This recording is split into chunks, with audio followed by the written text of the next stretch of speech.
All right, folks, welcome to Nino's Corner.tv. I got a very special broadcast today. I got Carrie Cassidy with me, and I got David Sereda, or Saria, how you say it. You told me to say it, but I say Sereda, who actually is a you were a defense contractor, correct? And you Yeah. worked on nuclear fusion. You've been on the Art Bell show. You've been on George Norrie many times. Carrie Cassidy, everyone knows Carrie Cassidy from Project Camelot. It's an honor. I usually don't have Carrie Cassidy on FluffTube because it's FluffTube, but I'm doing it today because we're talking about Three Eye Atlas. What the hell is this thing? You guys are kind of sounding the alarm bells here. A lot of people are not paying attention to this thing at all, and we're going to get into this, folks. But first, get your noble gold. Get your noble gold. While you're distracted by headlines like this, the insiders are getting ready. Billionaires, big banks, even foreign governments are hoarding gold. They know the dollar is being devalued. They know the next crash is coming. So why don't you own what they're buying? Noble Gold Investments makes it simple to protect yourself with the same investment grade gold and silver the elites are stockpiling. Real assets you can hold in your hand and keep safe in your retirement account. Don't wait till it's too late. Visit noblegoldinvestments.com. Noblegoldinvestments.com. Get started on it, folks. All right. I don't know who wants to kick it off here, who wants to take the helm of the ship, but I'm all ears. I know, Carrie, you have a lot to speak about. Carrie, do you want to go ahead and kick it off? Sure, we can. But actually, David's the one that this is really going to revolve around. And Richard Hoagland, who was supposed to be here, but unfortunately is being blocked right now from doing shows. I thought we had that fixed, but I guess not. And so we're going to have to continue without him. Uh, so I don't see myself being on the show at the moment, am I? Yeah, you're. We Sorry. hear you loud and That's clear. that's Everything's really weird. I meant visually. Okay. and Uh, visually. We can see really? you. Yeah, I Okay. can see Sorry you. about this. So anyway, well, Three Eye Atlas, everyone that I have been paying attention to lately is very interested. And there's a major scientist, Avi Loeb, and he is, he's a former or current, I think he's a NASA scientist. And so he's raising the idea that this is not a comet, this is a alien craft, and there's a lot of if sort of permutations to that notion, and it is moving at 130,000 miles per second. David, do I have that right? No, miles per hour. Yeah. Per hour. Okay. Yeah. So I'm not the scientist here. David is. So maybe he should really start out by describing it because he'll do a better job than I. Go ahead, David. Well, the first thing is Avi Loeb, who's a Harvard astronomer who has a blog on Medium, noted that Oumuamua back in 2017 was an extraterrestrial visitor based on its performance and sudden increase in velocities and the control that it had. And then we had another visitor called 21 Borisov, and now we've got Three Eye Atlas. So the first thing I did is I timed them, which is when the timing of when they all three reach their closest position to our sun, which is called perihelion. And when I did it, the ratio of all three was 1 to the golden ratio squared, which is a mathematical formula responsible for the creation of DNA spirals, spirals in seashells, the spirals in Milky Way galaxies. You see the golden ratio in plants, and in fact, even in the human brain, uh, studies done at Johns Hopkins University measuring from the bridge of the nose to the soft spot of the head to the back of the neck was within tolerance of the golden ratio. So the fact that nobody had noticed this, the timing, and I have the math for people who are interested, of all three. And then I measured all three's closest positions to Earth, for which Three-Eyed Atlas will do twice. And I'm gonna show graphics of all this, and they were 1 to the golden ratio squared. Wow. But even more stunning than anything is when it was Carl Sagan, the late great astrophysicist. Cornell University, major university astrophysicist, said if we were going to be visited by extraterrestrials, what language would they communicate with us in? And of course, it would be mathematical numbers. And the numbers that 3i Atlas is sending are not these long, complicated formulas. They're actually very, very simple. So this thing is sending code or numbers to us, a language to humanity. Yes, and I'm the first one to take those numbers. The numbers I just presented is the timing 1 to the golden ratio squared of all three cannot be an accident. In all randomness, that just can't be happening. But then let me share screen a second because then I measured its axial rotation period.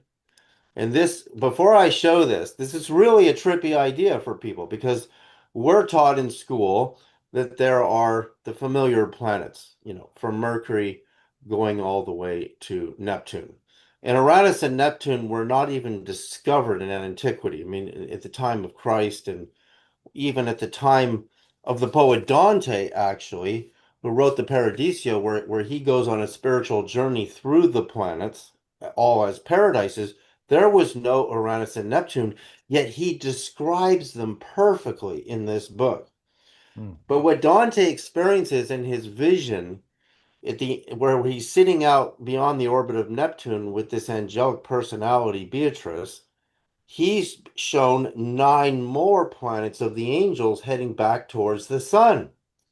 And you're going to see, for the first time in history, a message that I got 3 years ago from my deceased wife, Crystal Menchaca Sarita, actually. And she gives me this number called 591 because she calls out my name 591 days after she died. And I'm going to show this because 3i Atlas is going to confirm this because the bullseye, the actual bullseye, let me just show you the bullseye first because this is really incredible. Nobody's even noticed where 3i Atlas is actually headed as a bullseye. Like if we were playing the game of bullseyes, its trajectory is at 5 degrees to the ecliptic of the solar system. Mm. And you can see this is from the Sky Live, this model, but I've added this hypothetical orbit in turquoise blue, which is just inside the orbit of Mars, which would take this hypothetical planet 591 days to go around the Earth. I mean, the sun. Mars takes 686.98 days. What's amazing about this spot, this 591 number, is so stunning. I'm going to demonstrate that with this number, I can build Dante's model of a hyperdimensional solar system by a very simple calculation. I'll show A you on my hyperdimensional solar system. So there's planets that we cannot see that are there. Right, just like UFOs seem to be coming to and from places that we can't see. Like like one of the classical arguments for why, and I worked in the mainstream physics community. I'll tell you a quick story where I'm sitting at the Lawrence Berkeley National Lab with Glenn Seaborg, who chaired the Atomic Energy Commission under Kennedy, Johnson, and Nixon and was one of the main scientists orchestrating the Manhattan Project, the development of the atomic bomb. And I'm sitting there with his assistant telling them the story because I grew up in Berkeley in the 1960s. In 1968, on the way home from school, my brothers and I saw a flying saucer, and the neighborhood is going in total pandemonium over this flying saucer. And I'm telling this to Glenn Seaborg, and he tells me, his assistant, Albert Giorso, who's more brilliant than him, that Seaborg has access to 37 levels above top secret. And Seaborg took my testimony very, very seriously. So I was working in the realm of nuclear fusion with a physicist named Bogdan Castle Maglich, who was working with Seaborg. So I had periodic access to him and some of the most brilliant scientists in the United States. So they take this stuff very seriously, and there are levels of classification. But when I show you this, so here's my calculator. Let me just show you this because then I'm going to show you what 3i Atlas is really doing to prove that it's intelligent. So I take this number 591, which is the bullseye of 3i Atlas, which nobody Nobody understands invisible bullseyes. They're communicating this in a language. So 591 divided by the golden ratio, which is 1.61803398887, bingo, gives me the exact orbit of Earth. I mean, that's Wow. exact. That's 99.999%. Now, if I divide it by the golden ratio again, I get Venus. That's the orbit of Venus. Divided by the golden ratio again, I get a hyperdimensional planet here, which will resolve the miracle of the sun at Fatima and a whole bunch of phenomenal things that no So astronomer 139 is the hyperdimensional rotation of a of a different planet of the planet that between. we cannot see. Yes, but we Okay, do see it. We saw it, which is what caused, in my belief, mathematically, because I can prove this mathematically, the miracle of the sun at Fatima, which was an eclipse of a planet that you don't normally see. Okay, and I okay. divided by So the golden ratio David, again. I I'm mean, right in the orbit of Mercury here. This is, can we show this graphic that you made and sent yeah. me? So I just Okay. want people to see the calculator for a second, but let's show the graphic from, Because people need to understand to see the actual visual right. and understand that hyperdimension. Let me talk about that for a second, Yeah, David, and yeah. then we'll let you continue there. So people have to understand when you're talking hyperdimension, you're basically saying above or below or wherever you want to look at it, or to beside even. Dimensions are that we are multidimensional. You probably heard that saying. It's true. But it's not only the solar system that's hyperdimensional. There's all kinds of dimensions. There's actually said to be something like 17, if I remember. And then they go is horizontal, and then in our reality. And then there's actually densities, and they go vertical. So people that study this sort of thing know that we are multidimensional. So what David is tapped into is this whole solar system. So in a sense, you have a sort of mirror in this other reality, which is this other dimension. And Hoagland actually verifies this from his investigations. And he's been talking about the face on Mars, and he's a famous NASA scientist. He was supposed to be here on the show. So understand that it might sound far out if you've never heard it, but we are actually multidimensional, and this is not a stretch. Okay, go ahead, David.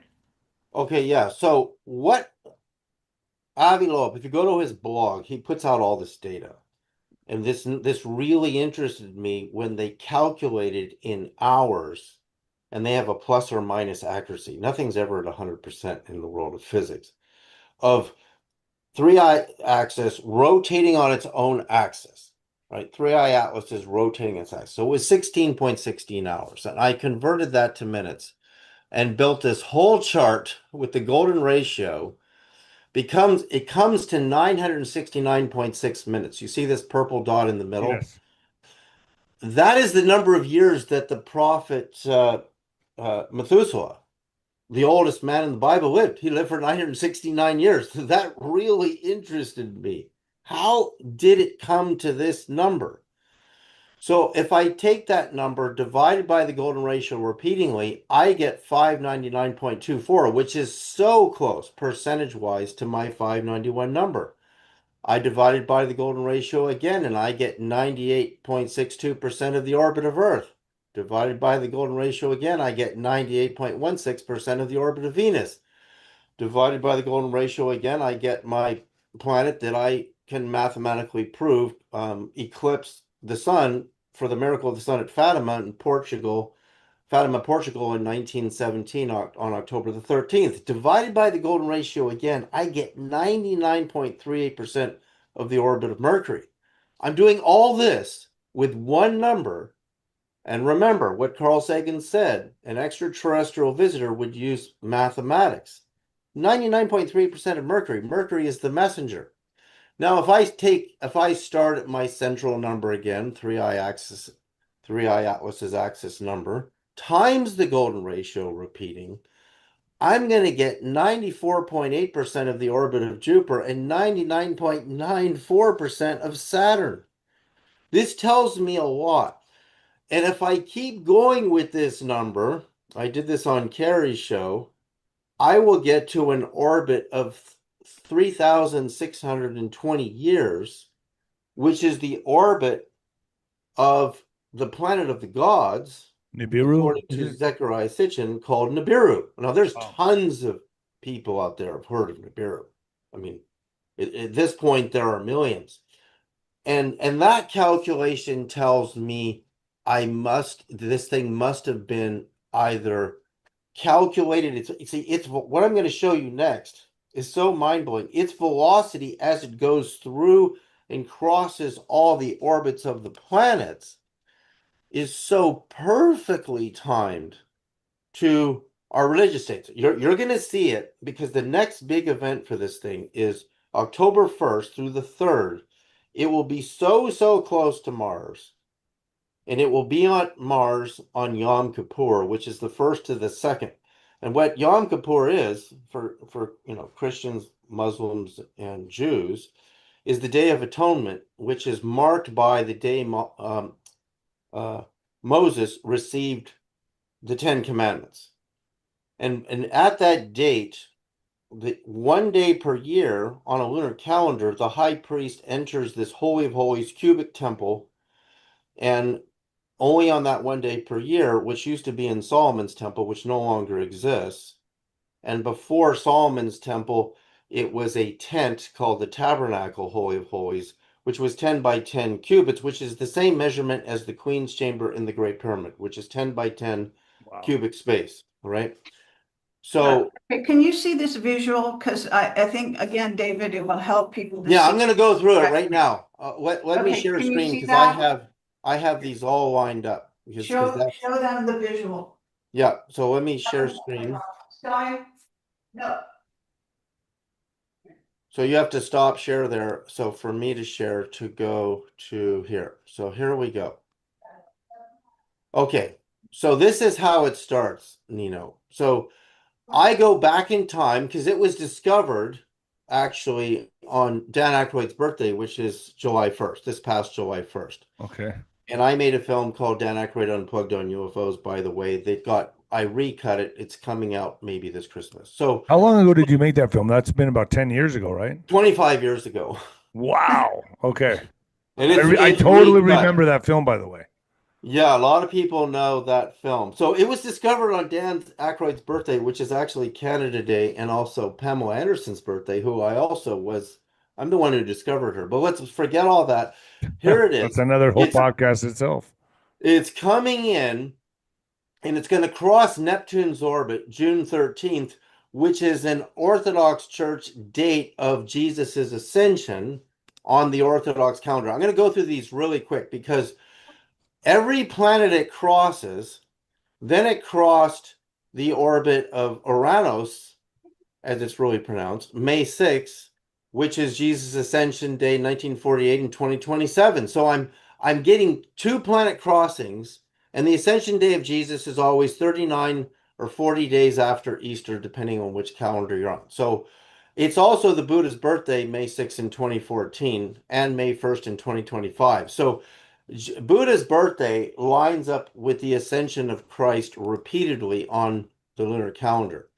Now it's going to cross Jupiter's orbit, which is Jesus' Ascension Day, Eastern Orthodox. Buddha's Day of Enlightenment is June 13th in 2014. So why is it crossing planets on our religious holidays? And just wait till we get to Earth, okay?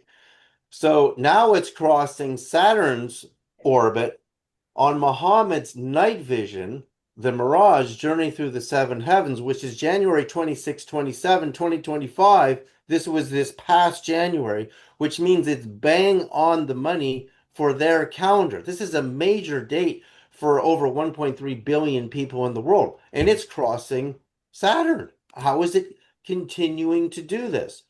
Now, it's crossing the orbit of 16 Psyche, the most valuable asteroid in the solar system, on the 15th of August, which in the Catholic Church is the Ascension Day of the Mother Mary, celebrated every year, not on a lunar calendar.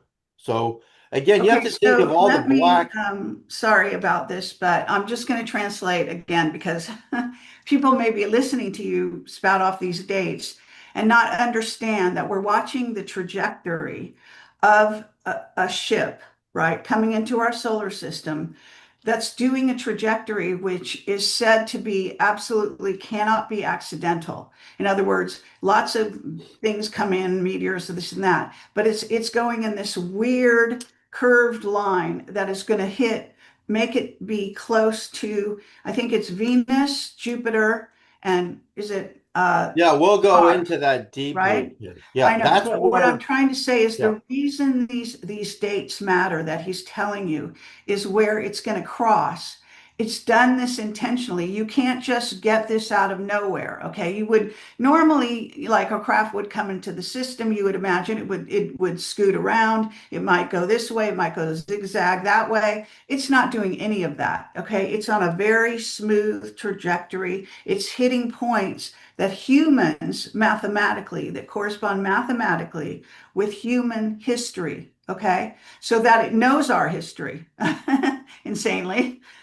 So that's what David has proven through his hyperdimensional model and through his dates that he's tracking. Again, could we put a visual of the actual trajectory? David, do you have Yeah, no, once we go through these, I'll take you to the live trajectory. So it's right, I coming in. understand that, but let's show them the trajectory of where it's now going to be, Yeah, we're where gonna. it's going to be in December. So do you Yep, have that visual? yeah, we're Yeah, moving he's along getting here. to it. He's moving through the slides here. You see, now this is Right. our next date on our current calendar. It will be, according to Loeb at Harvard, it will be, look how close it is to Mars, first of all. Jeez. And what And Loeb how big is argues, this thing again? How big is Okay, 3IX? I it's don't 29 see miles. The I current don't see a data. visual. We don't see a visual right now. You're not seeing anything? No. Yeah, I do. I see it. Yeah, I Well, see I it. don't. No, Okay. he sees it. Well, David our sees it. audience needs to see it. Yeah, they're Hello? seeing it. They're seeing it. You're The kidding. audience is seeing it, he's saying. Yeah, I can see it totally fine. All right. Okay, I'm Okay. being blocked. All For right. some reason, Carrie's not seeing it. Yeah, Okay, so Carrie, yeah, something's going on we on have your been end. visual this whole time, Carrie. Oh, wow. Okay, Okay, so it's it's so all right. close to Mars, That's and Mars strange. has an orbit of 687 days. So the timing of this thing to come in at this velocity and be this close to Mars, and it's Yom Kippur, the most holy day for the Jewish people, Muslim people, and this should be for Christians as well. The day Moses received the Ten Commandments from his God, and the Day of Atonement of Sins for the Jewish people is on October 1st, 2nd this year, Wow. and it's going to be closest to Mars on that date. Now Wow. watch this. Exactly Yom Kippur. There's an alignment between 3i Atlas, Mars, Mercury, and the Sun. Look at this. Total alignment. How did it do this? How is this doing this? This is coming up. Now, at this moment, according to On the 15th, you said, or what day is no, it? no, October 1st. October 1st. Okay. Well, or Okay. third. That's the first day of Yom Kippur. Yom Kippur is 2 days, October 1st to the 2nd. Now, we won't be able to see it from Earth because the brightness of the sun is going to eclipse its view, but we have cameras on Mars called the high-rise cameras whose megapixels are beyond any camera on Earth. We should be getting the best pictures of this, according to Loeb. On even before the 1st of October, it should be taking pictures of it because it's so close to Mars. And the timing of this to concert with that, because Mars is going around like this, the sun, how did it do this on Yom Kippur? Now, it's going to cross the orbit of Mars, which is different than the approximation to Mars, inside the orbit on the 13th of October, which is the anniversary of the miracle of the sun at Fatima on October 13th, 1917. It's impossible what it's doing. It really knows what it's doing. Wow. Now, Yeah, for this is Earth, indication of intelligence. So right. it's a craft. It's being guided intelligently. That's the point. It could be AI and it could be alien. We don't know who the occupants are. I'm sure the secret space program knows, but if you understand how radical this is, okay, Yeah. that David is proving intelligence is guiding this vehicle.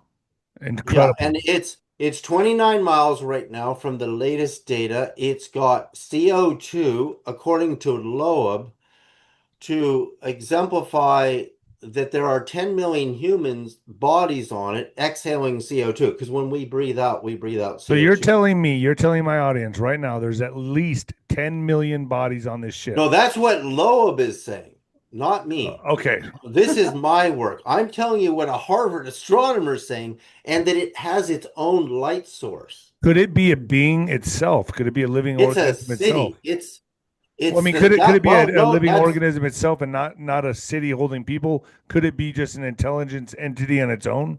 that's a hypothesis that is valid based on the data.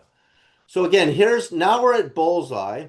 Between the 23rd and 29th of October, we'll be at Bullseye. And guess what Bullseye is? Its closest date to the sun is October 29th, which was the birthday of Muhammad in 2022. Wow. And Muhammad's birthday in 2020 was October 30th. So that's when it reaches perihelion, aligns, and again, his birth date is on a lunar calendar. And the thing about lunar calendars is it's like aiming a cannonball at a fly. Only one or two dates on a lunar calendar are correct to a star calendar or a sun calendar, which is what we use today. So in ancient times, they used the moon, and technically, if you use the moon, the true date of Muhammad's birthday is going to only appear a few times over the course of 30 years. Okay, David, I don't know if you can see this, but maybe you could, or Nino, could you put this visual? This is actually a very good picture of Three Eye Okay, Atlas. let me stop share for Carrie to do that because then we're going to go to Yeah, Christmas. I see it actually. Do you see Yeah, it, but David? is it on the screen? Okay, she put it on the screen. Yeah. Yeah, Okay. I see it. Okay. Okay, great. Okay, I just wanted to show people because again, I have several pictures, but this is a very good picture of it. All right. And you can see it's got its own light source. You see? So Hmm. this is radical. This is not, this is something completely unlike anything we've ever seen, Its basically. own light Actually, source, meaning, so does it have its own, what is it artificial light? Is it? yeah, it Well, has to that's be. what they're saying. There's a lot of theories on Loeb there. Let me continue to Christmas on my model, and I'll show you Okay. what it's and until we get to the outer solar system, and then we'll come back to that. So this is Christmas. It will be closest to Earth according to Loeb's data and other astronomers between the 20th and 25th of December, which at the solstice is the 21st. Again, for it to be so close to the solstice, winter solstice, by one day is utterly remarkable. So this thing, not only Yom Kippur, we got Christmas, and this is Loeb's most recent chart, which if you look at the blue line, it suddenly releases itself from its close proximation to Earth, which it will pretty much hold steady by December, from December 1st to December 25th. On Boxing Day, the 26th, it leaves its close proximation to Earth, which is again remarkable. On Now, December 26th, it leaves.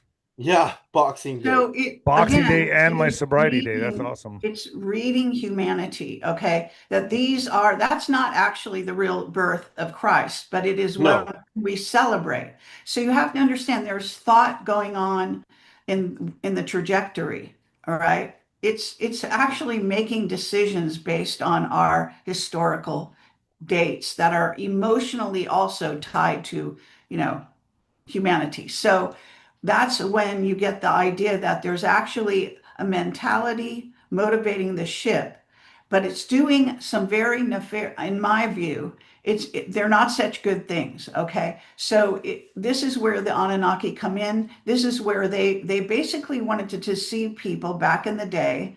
Anu, Enki, and Enlil, they're all talked about in the Sumerian tablets, and their idea was to rule humanity and rule Earth. So they come in as rulers. They want you to see them as kings. So they're trying to tell you this is our return because it's December. It's the birth, what is supposedly the birth of Jesus that we celebrate, right? So they're trying to give sort of a spiritual, kingly aspect to in the trajectory, trying to convey that through mathematics, if you understand. So every place they do this. Now, go ahead, David, with the rest of the trajectory. So on the 25th of December, which is, a few days after the solstice can be the 22nd or the 21st, depending on the year. It will be at the angle of the Great Pyramid to Earth. Mm. And this is utterly remarkable that it will be a Great Pyramid angle of 51.853 degrees. Like, this is all planned. This thing is so intelligent. In fact, there's no better case for its intelligent than what I have. I mean, if people want to read my Medium article, we can give it out later. It will Right. then cross again the orbit of 16 Psyche, the most valuable material asset in the inner solar system, on Orthodox Christmas, because the Orthodox Church is on the Julian calendar, and there's a reason for this, which is really deep. Between the 7th of the 8th of January, Nikola Tesla died between the 7th and 8th of January, and it will be crossing 16 Psyche on that date. So then again, I'm going to go further out, and this is where we get to Jupiter. Why this is so important? Because this date that is its closest position to Jupiter, according to Loeb, is the 16th of March 2026, is Islam's night of power for Mm. 2026, which is the date that the angel Gabriel appears to Muhammad to recite the first verses of the Quran, which is really the Old Testament. It's just a repeat of the books of Moses. But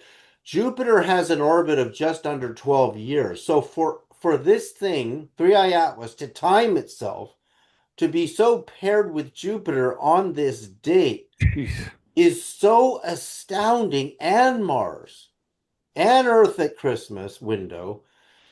So what's going to happen here is Congressman Luna, who will be in the UFO congressional hearing on September 9th, which is coming up in 4 days, she has asked Congress and NASA to assist Loeb in releasing the Juno spacecraft, which has reached the end of its mission on Jupiter, to rendezvous with it next 16th of March to get Wait, good wait, wait. photos. To rendezvous with this craft.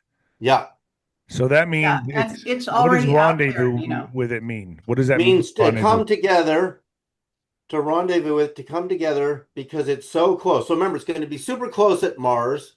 It's going to be medium close at Earth. It's going to be super close at Jupiter. And then what? Take pictures of it, see what it is Yeah, Right. exactly. collect data, pictures, radiation, whatever Will data. that be released to the public? Do we know? Well, this is a big question. But all of this is subject to whether or not they want you to see it. Right. The bottom line, however, is today in today's news, again, Loeb is asking for this. So it's not just Luna asking for this, it's also Loeb. So So they That's they're know right. it's going to hit Jupiter on this date, and they're going to rendezvous with it exactly when it approaches Jupiter. it's not Yeah. going to hit. I mean, approach, whatever. Yeah. Come Well, close it's going to. to be very, very close to Jupiter. And now it will cross Jupiter's orbit March 25th, which are very common dates for Easter: 1894, 1951, 2046.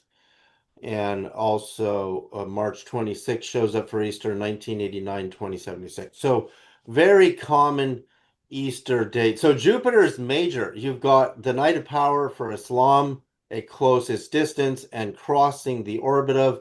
Now, why?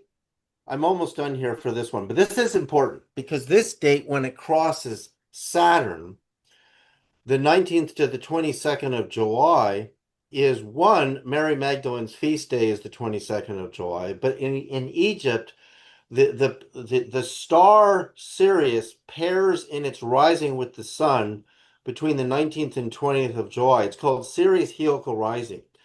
This is the date we were given for Apollo's landing on the moon, the 19th and 20th of July. So again, it was timed in that ritual, but this demonstrates for what ancient Egypt used to use a star as a marker for its calendar, which is far more accurate than the moon. I mean, it's a million times more accurate than the moon. So it will complete its journey there, and then it will cross Uranus on the Buddha's birthday and Jesus' Ascension Day.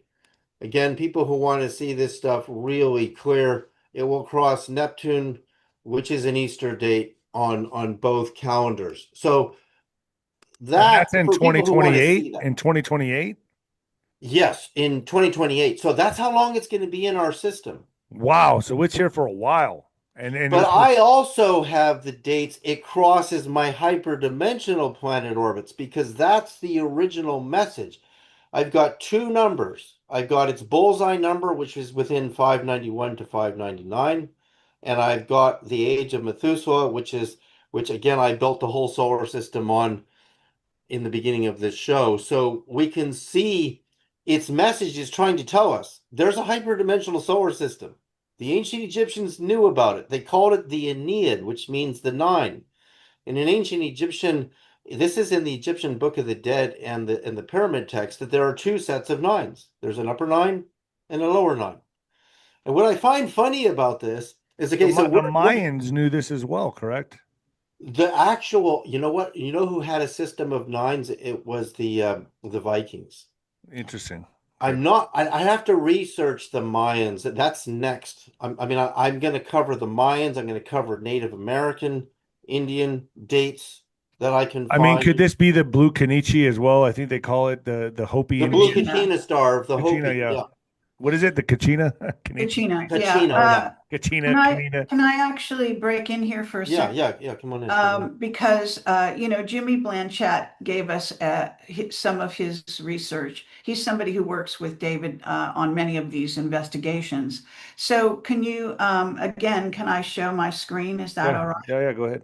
Okay, all right. Hopefully, there's two things I want to talk about. I want to talk about the leaked document. So just making a note. Okay, so the leaked document is one, and hold on one second where I get my screen here to show this. This is actually fascinating. And David, I don't know if you even had time to look at it because, Yeah, I have. I looked at this okay, morning. Yeah, so December 19th of this year, when it comes through, it's not just that it's a Christmas for us and all that. There is an alignment of the planets going on that has not happened for, I don't even know what he actually said, once every 115 million years or something. Can you see this visual? Yes. yeah, yeah. We can see it. Okay, Yeah, great. So this is Jimmy Blanchett's visual. He just put all of this together. So that on that date, that exact date, is a very important planetary alignment. So that can facilitate all kinds of communication. It opens probably portals, etc., for so on and so forth. So do you understand? Like David, maybe you can speak more to this because it's very yeah. important. A planetary alignment, we could have tsunamis, we could have earthquakes, we could have volcanism, we could even have a polar, a flip of the poles. It's major, major, major. So And the this, 19th of yeah, December is you're saying that these things can happen. I'm saying not only is the ship coming by at this moment, but there is an alignment of the planets Mm. at the exact same time. So the energies in the solar system are going to be off the charts that day. Wow. Okay. So earthquakes, And the last volcanic time this activity. happened, I think it was the Carrington event. Correct me if I'm wrong. Right. Jimmy has all his stuff here. It's amazing what he put together. So he said the strongest solar storm in our recorded history came through on the first and second of 1859 when these planets were aligned last time. Oh no. This time, this is the alignment is slightly different, but it's just as important, and it aligns with the center of the Sagittarius A Black hole. galaxy, and that is a black hole. Yeah. And that's why, again, all bets are off as to what's going to happen in December, I have to say. Wow. Okay. So you're saying December something really, really big could happen, like a blackout. That's what it looks Could like it because be wow? Okay. during planetary alignments, A all coronal kinds of mass things go ejection, on. that type of stuff. These things can affect the weather, everything on our Earth. Jeez. Well, we have a giant hurricane heading towards the Hawaiian Islands right now too. It's a Right, I saw category that. 4. Yeah. So let me show what Carrie So, was. so then are you saying the intensity of the weather and natural disasters could happen as this thing picks up in coming through our solar system, 100%. peaking December 19th, and then probably even Yes. after that? As it, Yes. Well, what Loeb hypothesized based on those perfect timings to Mars, I'm going to show you the Venus alignment in a minute, Jupiter, is he thinks it's so intelligently timed that it's going to drop off smaller craft to several stations in the solar system. And one of those stations could be the moon, it could be Mars, it could be Venus, Earth, it could be Earth. He's got all his UFO detectors, which he's spent millions of dollars on in grant money, ready to start detecting. Remember the New Jersey drone wave a while yeah, back? We're yeah. going to see how that's all timed into the pre-arrival of this. Now, watch when I share screen. I'm going to go to the live right now. So this is the live on the Sky Live. So this is what it looks like today, right? Right here, Jeez. September 5th. And if I go in here, I'm gonna type in 16 Psyche asteroid. It's gonna add that. It's gonna add. You see my purple with 16 Psyche. Yeah. Now, when we go to, I saw an alignment this morning because I was emailing with Jimmy. So let's go to my Orthodox Christmas, January 7, 8. So it's remember it's coming into 16 Psyche right there. Hmm. Now, if you go here, Jimmy helped me do this. You see this funnel between Mars, Venus, the Sun, Earth, and Jupiter here. This is an alignment. You see Yes. that? Yes. Mercury's a little bit out, so I can play with it by changing the date, but really it's Orthodox Christmas. For the Egyptians, it's January the 8th. You see, they're all in a row. Venus, Mars, Sun, Earth, Jupiter. So Yeah. 3i Atlas is bending. It's coming in at 5 degrees and leaving at 5 degrees, which is 10 degrees, which is 1 over 36 in 360 degrees. And 3600 is the orbit of Nibiru, which I believe is where this thing came from. So So, when I so zoom also, let me out, just say, wait 1 second. yeah, We want to focus on the idea that this craft is in some ways, everywhere it's going, it's also reflecting back about the Great Pyramid and that area of Egypt, which goes back in time to that time. So right, because that's like the meaning of what the numbers that he's telling you. So this thing is talking to us Jeez. through our history, through the numbers. Wow. see on Knowing that they are Christmas, a part of our history. Very On selective. Christmas, its Great Pyramid angle here off of its baseline trajectory, Great Pyramid angle to Earth. I think we have a lot of power days coming up, like what Carrie's saying. There's a lot of dates we need Yes. to be highly aware of. You can see how low its angle is and what it's going to do at my 591 to 599 number is it, which is just inside the orbit of Mars, right in here. If I go back to October, you see, somewhere between October 23rd in my math and the 29th is its closest distance to the sun, which is called perihelion, which is Muhammad's birthday in 2 separate years, recent that are recent. There's something big could happen at that date. But now we'll look at Venus. You see Venus? So let's keep going there and see where Venus aligns between 3i Atlas and the sun. And oh my God, Mercury's on the other side. You see this alignment is about the 3rd of November, 4th of November, it goes out. So that's its closest distance to Venus is probably this date. It's probably the 3rd of November. Now I have to map the 3rd of November. I've got a lot more work to do, a lot more updates. Because Venus, again, look at the position of Venus. It's on this side of its orbit as opposed to on the other side. How did it time itself to be so close to Mars, so close to Venus? And then when you get see how Earth is coming around for Christmas, Yes. You see, so let's go to the 19th and the 20th. Loeb says its closest position to Earth is the 20th of December.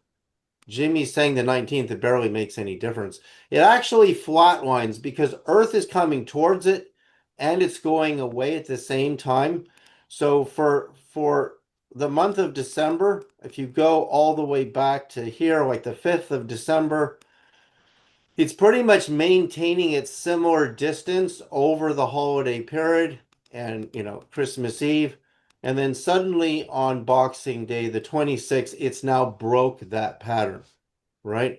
Wow. So all of this to be timed is utterly remarkable. Then you get into the imagery we have of it, which is the next level of this. How much time do we have, Ryan? You can keep going if you want to show the inner imagery. Okay, I and think I have that's some more Well, let photos as Carrie go well. for a minute while I organize Okay, some images. that's okay. great. Okay, so what I want to say to everyone is I did a show on this with Rob from Typical Skeptic just a week ago. Yeah. And basically, I was locked out of my computer for the first time ever. So I put in my password. I thought it was right. I did it twice. It locked me out and took me an hour, but the audience was very patient. They waited an hour for me to join the show. That's insane. Okay. But at any rate, the way I look at it, because of my investigation into the secret space program, the above top secret whistleblowers that I've been dealing with for 20 years, my information is telling me that what Jimmy's trajectory and the mathematics mean, okay, understanding that it comes from having ties to the hyperdimensional Nibiru, which may explain, by the way, why it shows up and then disappears again. And gold, by the way, the gold they need for their atmosphere actually hides it. And gold is, a lot of people don't know that gold is used in space travel to allow you to go hyperdimensional. Okay, this is a secret, but it's known to the people in space, NASA, whatever. So what's going on is that we are having secret communications from various places within the secret community. And one of those things is a document that came through on what's called, I think it's called Godlike Productions. It's a very radical sort of news group, okay? And you can go, it's online, and they drop intel, okay, secret intel on that news group. Well, there's a document that came through. I sent it to you, Nino. I don't know if you have it, but I can put it on the screen in a Go minute. ahead. Put it up. Okay. So the point being is that there's an individual called Gordon Duff who used to be the editor of Veterans Today. Okay, he's a very high level intelligence agent. I'm going to call him that. Okay, now he quit Veterans Today over political issues about a year or two ago, I believe it was a year or two ago. He started his own site. It's called the Intel Drop. Okay. And I've been posting all this stuff on my Telegram. So anything you have questions about, it's all on there. I'm like posting daily about this stuff. So the document is on there as well, just to know. So in case you're looking. So what I want to say is that document came through and it basically was an above top secret document that got leaked saying, giving orders to the secret community, to the above top secret community and NASA saying not to talk about this, not to talk about. Okay, Wow. now I'll show you the document in a minute. So this is radical. Well, he took that document. He took a couple of things that I said in my shows, and he actually uses my name in the article. And the article is on the Intel Drop right now. Okay. When he did so, and you got to remember his connections, his entire website went down. All right. So let's hope my So they YouTube are channel stays up. watching this like white on rice. He had, to get a lot of resources on the job. He was able to get his website back up, but I was told for hours they were battling attacks, hours. Now Wow. that is so insane that he would have. Now, so you've got two prominent people. Gordon Duff is a very well-known name in the Intel community. And Richard C. Hoagland, someone I've interviewed years ago, is a former NASA scientist, very famous, okay? for the face on Mars and other discoveries that he has talked about. He's also all about the hyperdimensional solar system. That David and he kind of work together even on that. Yeah, we do. Correct, David? Yeah, we So, do. so this is what I'm painting a picture of. You've got the situation now, but what I'm telling you is what is happening in the secret community behind the scenes that you're not seeing. And we are being blocked. So today, again, Hoagland was supposed to join us. He actually is suing, from what I understand, the city for the fact that he's being blocked on his phone line and he can't also get on the internet. He's Jeez. actually suing them right now. He lives in New Mexico. He was Hoagland was Walter Cronkite's science advisor. Wow. No, Really? he's got Yeah, he's quite a a major resume. player, you know. He was So he the was fact they won't let him talk, this is the point, okay? The point is, what does it all mean? Where do we get these ideas that this thing is intelligent? Well, now you see it is super intelligent. In fact, it's on us and our history like white on rice. All right. That's incredible.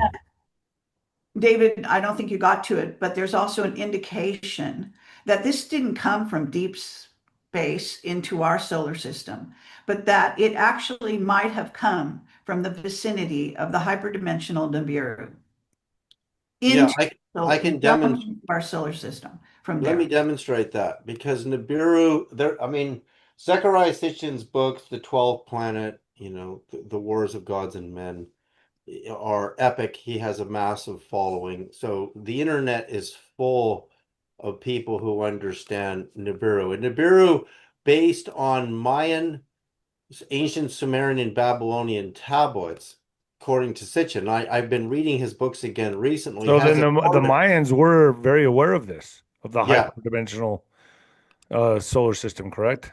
right. So the number that we get from the axial rotation of 3i Atlas is 969.6 minutes. And if I multiply that by the golden ratio, which I'll demonstrate, I'll count how many times it takes to get to Nibiru's orbit.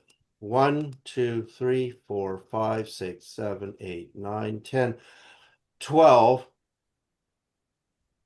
13, 14, 15 times. That's Nibiru's orbit in days. So if I divide that by an Earth year, 365.256, it's 3,620 years. Damn.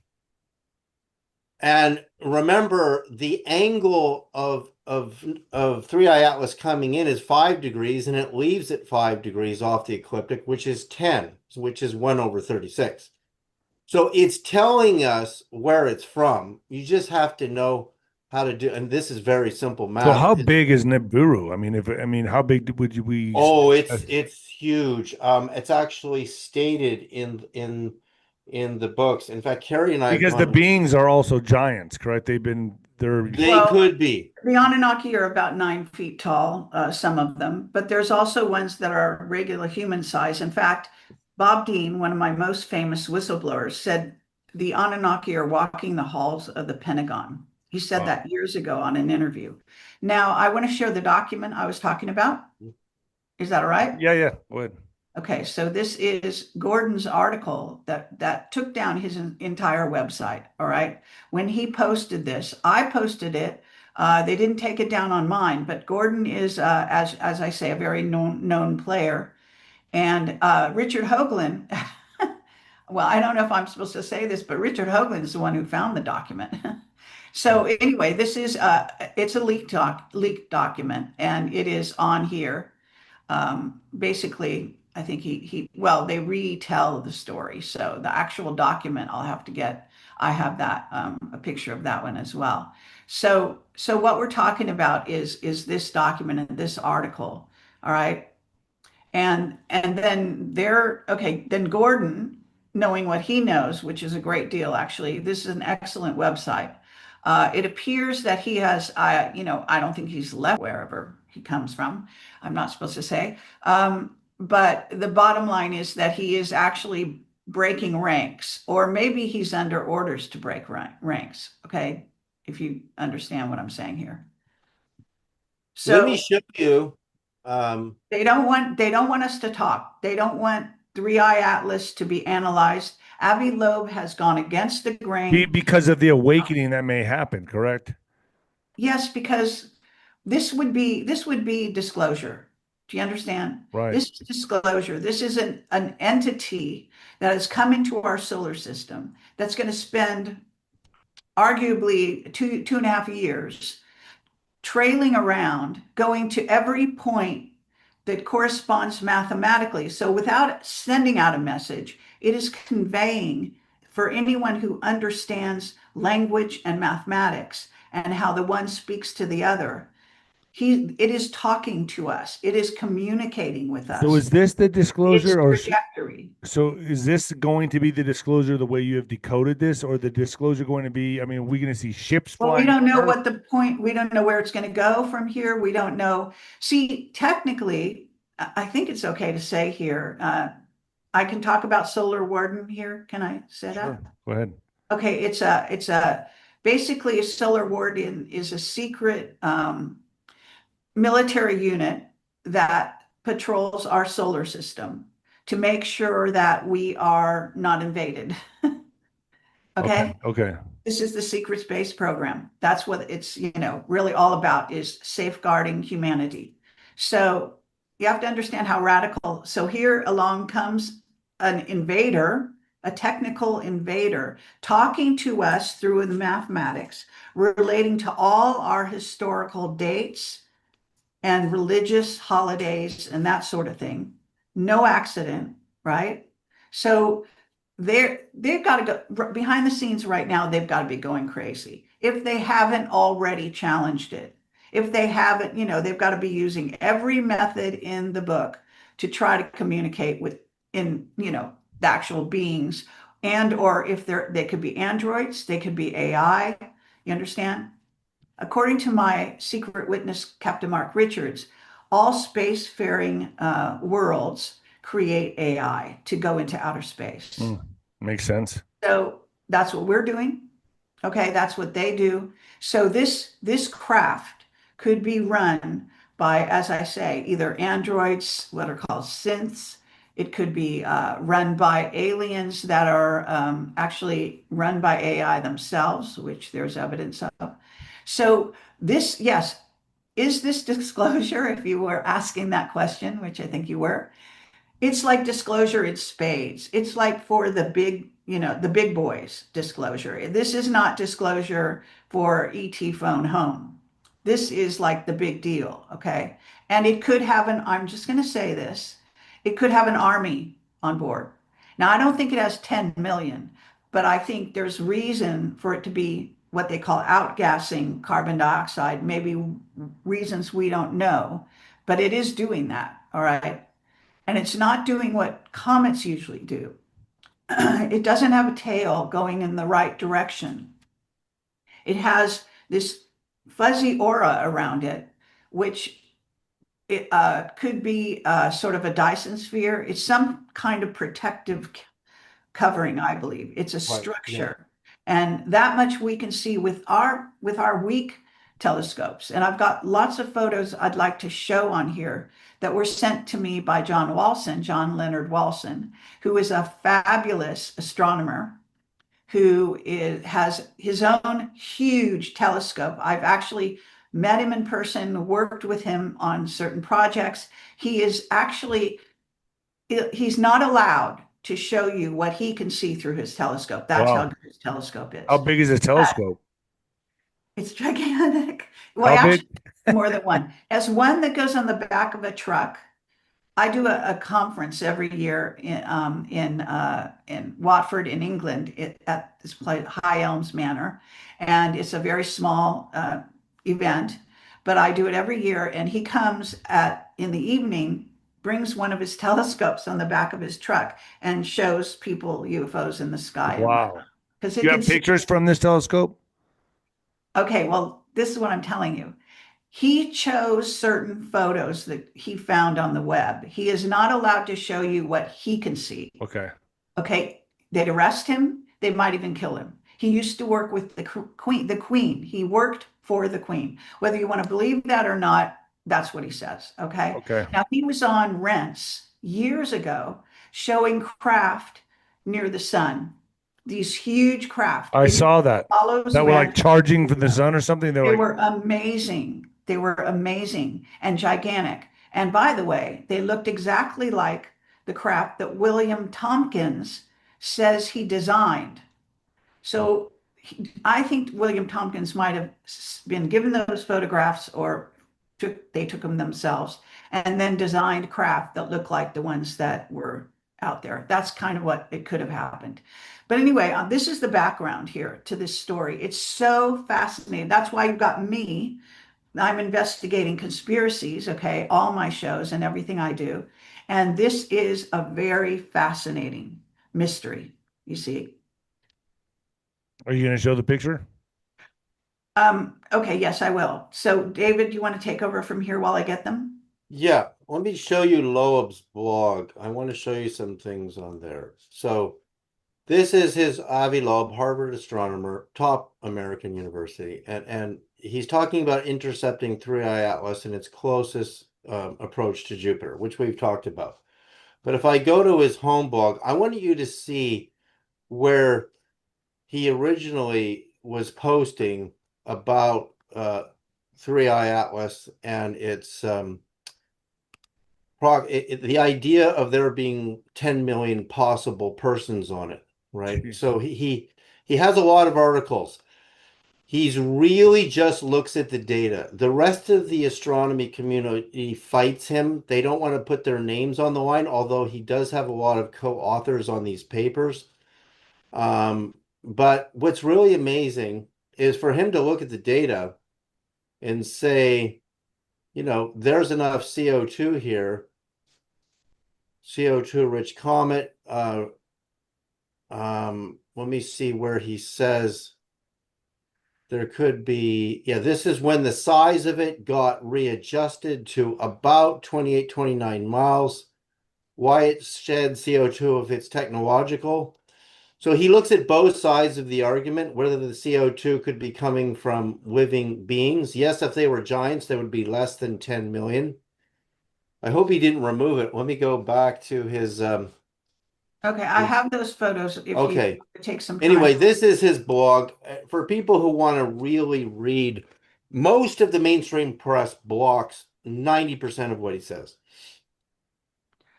Okay, now these are the photos that, again, John Leonard Walson chose out of the ones that were out there in the public domain because that's how he has to work. Okay, but they're better than most people have seen. So they're incredible, actually. I mean, you've not seen photos like this, okay? Probably. Now, he made a drawing of what he sees. So he can't show you Wow. what he sees in Wow. his telescope, but this is what he thinks that he sees in his telescope, okay, for what it's worth. Wow. That's like Ezekiel's wheels. Yeah, it's Yes. incredible. Yeah, that's a It great looks like the observation. Starship Enterprise, Yeah, Wow. for fuck's sake. it looks like a Stargate. Look at that. See, this is not a stretch to this. Oh, wait a second. That's Hoagland's newest hypothesis that this is a Stargate that will let um, things or craft in and out of the Stargate on these time dates. That's his newest hypothesis. Well, it'll be fun to be on a show with him if he ever gets a chance. So, what I believe, by the way, regarding Hoagland, and these are amazing photographs that John, see, he knows what to look for. We don't know what we're looking at, but he knows because his telescope is telling him, and these are the photos he chose. So, wrap your mind around that. You don't have to agree, you don't have to, but these are out in the public domain, and There's this a is lot what of he geometry Incredible. there. There's a lot of geometry Yeah. extending, and that is noted in Loeb's papers as well, among other astrophysicists, about the geometric structures they saw, but they're not showing us. It's And you're incredible. seeing, like I right. see triangles in there, Yeah. a lot of triangles in the black. There's real structure there. Geez. It's incredible, man. Okay, so this is Wow. like I say, it's a huge mystery. It's got a lot of moving parts. There are other things about it that don't make sense in conventional, astronomy that talks about comets. It's not a dead rock. And I have actually got a hypothesis that it is a traveling platform, a surveillance spy craft, in essence, a satellite that is coming to our solar system, and that it may have been called here by a certain group in the secret community on Earth. So this may be an actual, now, 107, you have him on your show all the time. He would be saying they're doing this to distract people, to make them think disclosure is happening so they don't pay attention to the arrests and All right, everything let's not even talk about that on here. here in Earth. Yeah. So I want you to understand that the white hats, good people So they it's a are, distraction. It could be a distraction, is what but Juan this would is say. not a distraction. You got to realize this is way beyond what people called Project Bluebeam. Right. This is, if you again go back to David's trajectory to the But what symbolism, about the timing of it? I mean, it does seem like it's coming right about that time where they're going to be but getting. everything does happen like that. I mean, Yeah. this is destiny. This is this is our history. This is our history going forward. This is our future. All right. Richard, Richard, I talked to Richard Allen Miller the other day, and he's not really coming out about this, which is tells me he's been told to be quiet because he's part of Navy Intel. But basically, he's saying this is your future coming to you. Wow. That's So this is going to be a very explosive fall going into winter, going it's into exciting. It's a very 2026. exciting time. You So, cannot do just you think that brush the this frequency of the away. planet, the events are just going to pick up like crazy? Like that's the dude. That what is it? The Schumann resonance of the Earth. I mean, is Yes, this it's all just going to? all things that I mean, we don't know. The planet, the Earth changes could be escalated by this again because you're going to have these incredible energies, the lineups of the planets, December 19th. Please keep in mind that date. And we'll do shows with Jimmy Blanchett so we can explain his model a little more with David as well. And hopefully Hoagland can weigh in. So yeah, this is we could go on. David, do you have more things you Yeah, want? I'm going to show you an image that from which I think is the base image is the best image out there from the Hawaii telescope on the 21st of July. Notice that the 21st of July, which is Sirius heliacal rising, which is when it lines up with Saturn. So this image in the top right, I took from the Hawaii telescope Wow. into a Nikon software and I intensified all my color bands and it looks like an eye, but beyond the eye, you see this black dead zone here, which is almost impossible. All the geometries are beyond the eye. So I think the eye, Hoagland thinks the eye is like a tunnel. Notice the iconography I have here, the Eye of Horus, the Cyclops in the lower center. I want to mention Cyclops here because the word for heaven in the New Testament, of course, the New Testament was all written in Greek originally. The word heaven in English is extracted from the word Oranos, which is later became the name of a planet. Appears 280 times in the New Testament, and the Great Pyramid is 280 royal cubits tall. And a human baby full term grows in the mother's womb for 280 days. This is very symbolic. And remember, at Christmas date, Three Eye Atlas will be at Great Pyramid angle to Earth. So in the Greek mythologies, Oranos, the god of the heavens, creates the Titans and the Cyclops, which is really the eye of God, the seer, which is again, you see the eye on the top of the pyramid in the back of the US dollar. You can see the triangle in the eye above this famous painting of Christ. It's kind of like what Carrie's saying. It's an observer, but it's 29 miles wide at the core. The geometry measurements that Hoagland has made in all these polygonal structures that will look like the wheels of Ezekiel or some really incredible geometries that I'm seeing that I'll show you in a minute are kind of being projected out of the nucleus, right? And so all of Loeb's data confirms the shape of the eye. They just don't have it as good as I've done it in this Nikon Right. color Yeah. software. So I see something there. I'll show you now pictures of it that were taken by Hubble in the black and white. Here's one that will demonstrate there really is the thing about black and white. I used to be a professional photographer developing film in the darkroom. I know so much about real film. Is the contrast lines in the black and white are easier for the eye to differentiate. You see all this. This is a Hubble image of it. Again, the 21st of July is Sirius Helical Rising when they released all these photos. They know exactly what they're doing. You can see these polygonal angles, all these ribs. I can see all kinds of structure way out here beyond Yeah. its nucleus, right? It's a little bit fuzzy because it's far away and they're like 40-second exposures and they're tracking it.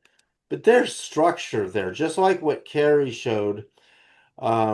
There's real structure in this thing. So here's what I predict. Jeez. They're going to scrub the images from the Mars high rise.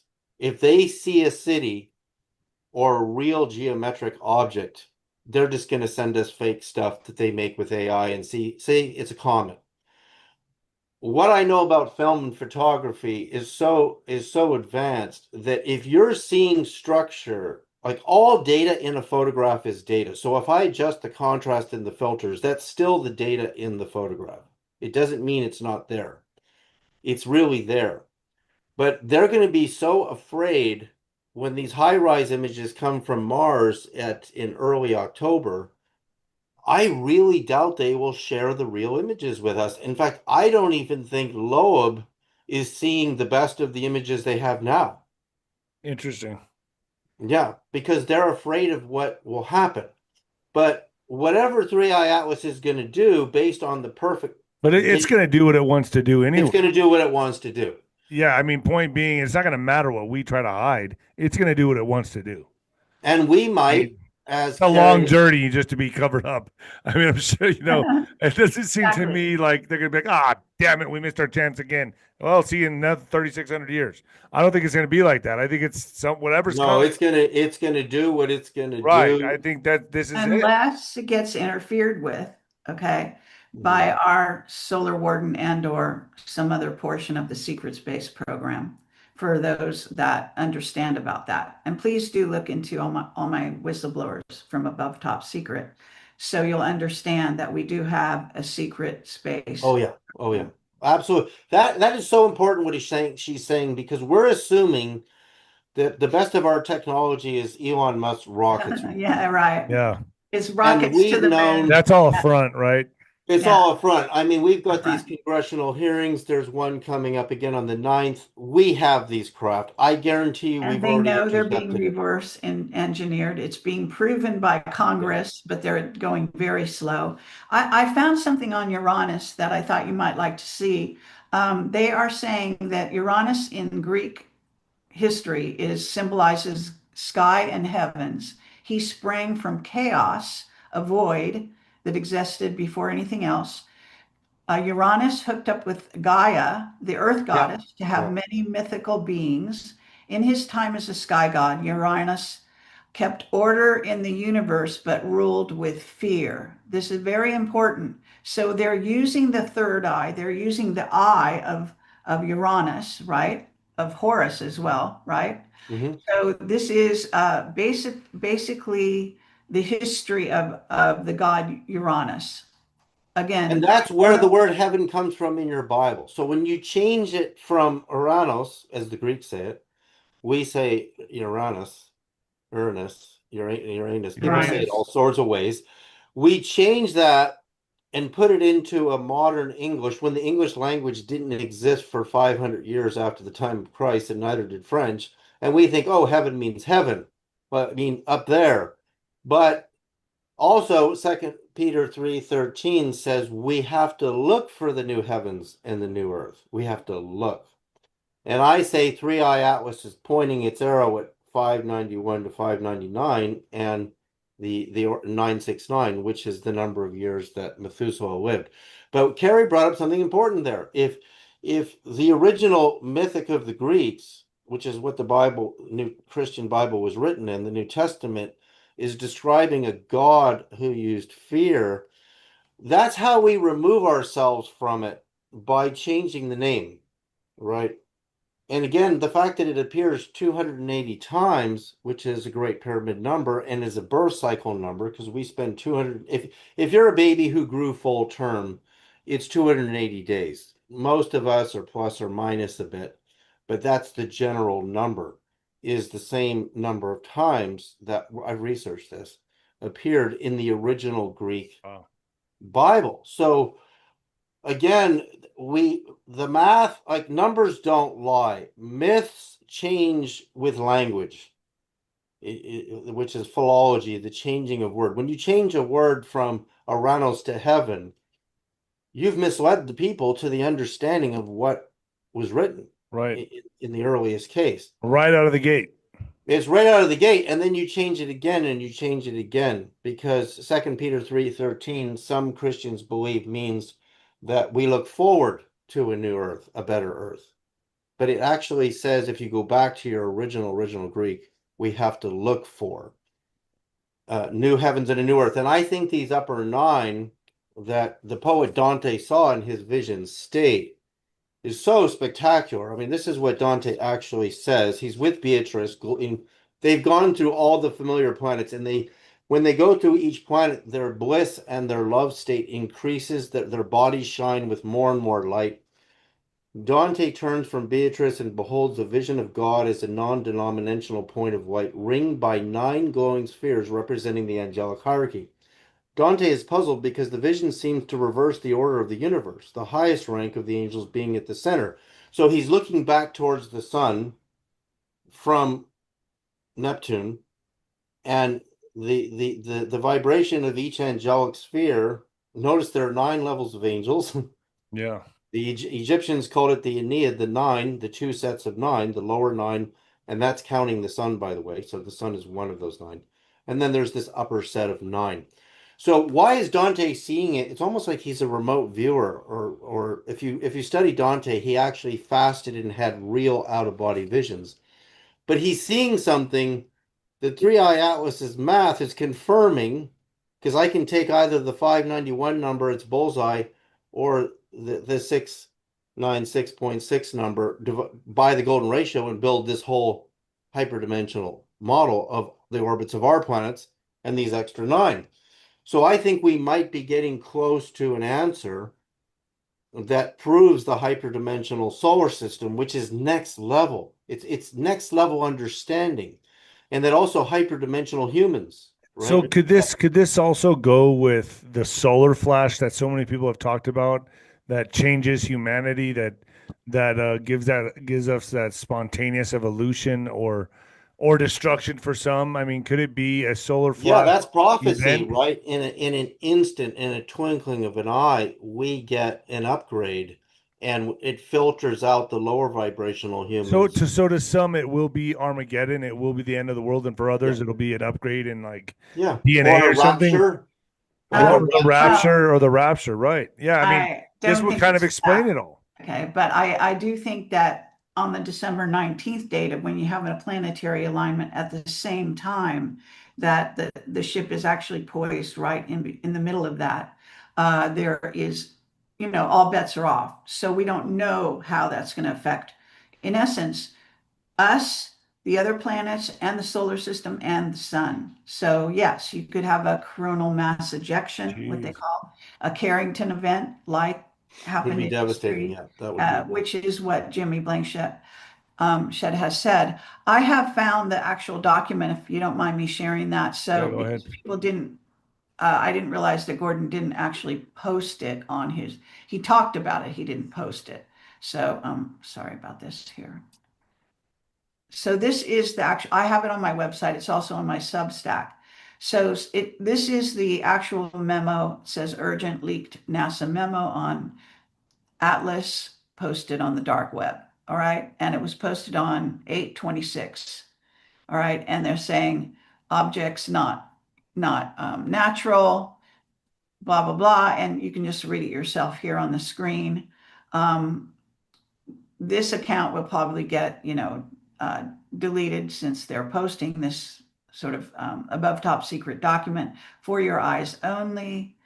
Uh, Basically, do not distribute. The object designated as Comet Atlas exhibits acceleration properties inconsistent with Newtonian predictions. Preliminary analysis indicates non-gravitational influence of unknown origin. It's not affected by the gravitation of these other planets, by the way, when it goes by, apparently. Surface scans indicate highly reflective composite material, spectral anomalies recorded, and it goes on from there. And they're basically saying it's under active vector control, maintain operational silence. This is what they're telling the community. Further intelligence pending. So this is what we're dealing with. We're dealing with a confidential object Haven't that, they taught? Are those the pictures of it right there? no, this is, Okay. I'm not sure what this is, actually. This is somebody else's video. But I mean, Um, we've seen a lot of comets come through, you know. I mean, the Heaven's Gate, people drank the Kool-Aid, the whole thing. I mean, these things come through from time to time and people make a big deal of it. But what you're saying with this thing is, uh, this it's is the real nothing deal. There's like, something, this is, Avi Loeb says, this I think, I don't know, he keeps changing his percentage as to what he thinks. I think he thinks it was 40%, what he thinks He is has a Loeb scale. an That's right. It's alien called the Loeb craft. scale. But he is not aware of, or he's acting as though he's a mainstream physicist who's not aware of what I'm talking about, which is the secret space program, which all these scientists have to do. Okay, they have to deny all the things I'm telling you. So they have to stay the straight and narrow, or they lose their funding. They get fired, etc. right. Here's what people should do in your audience, David, is they should write Congressman Luna's office in Florida and in Washington and demand they look at this data that we presented. I've tried writing and even phoning her office. And apparently, when you listen to her on Joe Rogan, they're looking at everything. But I'm getting a zero response. I think the numbers are not arguable that I presented. I think from the testimony, an alternative space program is also not arguable right now. A secret space program, and with the technology we really have, I mean, I knew Boyd Bushman at Lockheed Martin and interviewed him twice in his home in Dallas, Texas, and I know incredible things that Boyd shared with me on camera that I've never even published Right. And because he was of extremely secrecy. knowledgeable. But I can tell Right. you, we really do have the technology. I mean, Boyd sent me emails that really proved to me in Texas. I mean, you have a big audience in Texas. I could tell you Texan stories. My stepfather was David Cooper. I was a Cooper for about Wow. 6 or 7 years, military man and science teacher, high school principal. I can tell you that what we really have at Lockheed in Texas, we're already there. We're already looking at this thing close up. And if there's any, telescopes that pick up our craft intercepting it or taking a good look at it, those will be scrubbed too. Although those are tiny craft. Remember, this thing is 29 miles. That's just the core. The geometry measurements beyond it could be over 1,000 miles in diameter. I want to share just one statement by Richard Hoagland. Richard It's C. important for it to go everywhere. It's what he said in the original days. And I've been doing interviews with David Sereda, and we've been in touch with Hoagland now for weeks. But David and I were doing this actually for the past month, and Jimmy Blanchett as well. So this is what Hoagland wrote out to a huge news group that he had of many people. On Sunday, the 24th of August, he says, "Everyone, I feel like this is the opening to my friend from my friend Arthur's most important novel, The Childhood's End." Now, I'll tell you what that novel's about. Look what's coming for real, Richard C. Hoagland. So he is verifying that this is alien, that it's incoming, and that this is completely real. Okay, for what it's worth, this is a NASA scientist going on the line, telling a number of people this is the real stuff. He's been blocked over and over. He's now suing the power companies, trying to get his intel, his access to do his weekend show. We intend to be at 9 o'clock on Saturday and Sunday. We're supposed to be on his show, me, David Sereda, and possibly other people. And so I'm just drawing your attention to this. But Childhood's End by Arthur C. Clarke, who's the author of 2001: A Space Odyssey and all these amazing sci-fi stuff. Well, according to our information, and we were going to interview Arthur C. Clarke right before he died. Okay. So he literally died like a week after we were scheduled to interview him. He was read in on the secret space program. That's what influenced the famous movies that were taken from his books. You understand? So he was in the know. And so Childhood's End is a short novella, they call it, or a short story, whatever you want to call it. You can get it online. Childhood's End is all about a race of aliens that comes here, a little like the V stories, and says everything's going to be all right. All you have to do is agree to our terms, and we're going to get rid of war. We're going to make you a peaceful civilization, etc. So we're going to clean the earth up and take care of everything. And they allow it in, and what happens is humanity stops creating. They stop thinking for themselves, and they actually, devolve, I guess you might Right. call it. So this is the story of Childhood's End. This is what Richard Hoagland is saying. This is like the coming of some kind of other civilization encountering us, knowing our history, already doing their homework, right? Jeez. So they plotted their trajectory. I mean, I know I'm creating in your mind a whole story, but this is what they don't want you to think about. This is what they don't want you to know. Wow. Man, Yeah, I'm going to this is show huge. Yeah. one more image and then I have to go because Yeah. I have a daughter. And this is I got the hyperdimensional solar system about 3.5 years ago. My wife, Crystal Sarita Menchaca, died on August the 9th, 2021. And 509 days after she died, you can see her name in green here in the middle. She called out my name and she said to use the golden ratio. And that's how I built this whole model Jeez. of 9 upper planets. The 13951 lines up with the Ascension Day of Christ, the miracle of the sun at Fatima, the Buddha's birthday, St. Francis Ascension Day. And it turns out, of course, years later, that this supposed comet 3i Atlas, the bullseye was 591. And the axial rotational period was very close to my number here for angelic virtues. You see, I've named them after the 9 levels of the angels.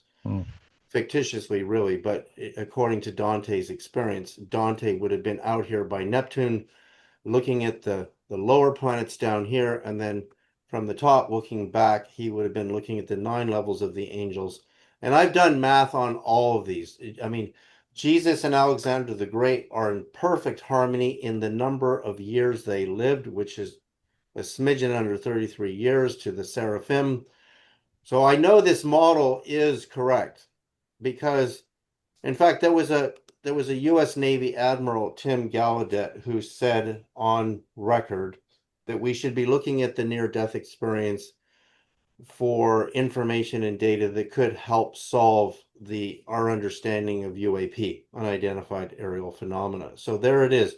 You have a near-death experience giving us the number. You have 3i Atlas giving us the same number. So I think that's the heart of the message, is opening. In fact, Hoagland and I are having conversations right now that talk about that 3i Atlas might be opening the portal to the invisible hyperdimensional solar system. And that's an idea that I think he strongly believes now. But with that, I got to get going because of the Yeah, time. no, I appreciate your time, both of you. Carrie, where do people find you? And David, where do people find you? Go ahead, Carrie. Okay, well, projectcamelotportal.com, and I have projectcamelot.tv, projectcamelot.org. I also have a Substack. I have a bunch of social media. I have a Telegram channel with over 80,000 subscribers. So I'm posting there daily, my Telegram, and they're all linked at the top of my website. So yes, please But the do main one visit is my website. projectportal.com. Project Camelot. No, Project camelotportal.com. Camelot portal.com. Yes. Okay. And David, what about you? It's my name, David Sereda, SEREDA, .co, like company, is my website where I have a lot of technology, frequency technology that I sell to. I've been selling to customers for years, and my new Dan Aykroyd recut of Unplugged on UFOs is going to be on Amazon Prime. It's with a major distributor, probably around Christmas time or a little before it.